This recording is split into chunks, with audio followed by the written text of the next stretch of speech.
It is stated that Hazrat Amr bin al-As radiyallahu anhu became sexually defiled on a winter night, and he performed dry ablution and recited this verse, "Do not kill yourself.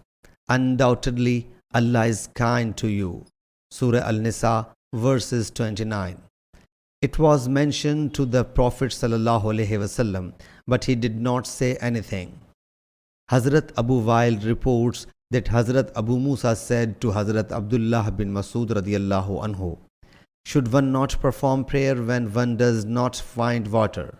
Hazrat Abdullah radiyallahu anhu said, "If I allow the people to do so, then whenever any of them will feel cold, he will perform dry ablution and perform prayer."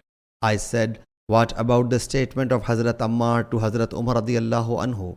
He said, "I did not observe that Hazrat Umar radiyallahu anhu showed contentment to Hazrat Ammar's statement."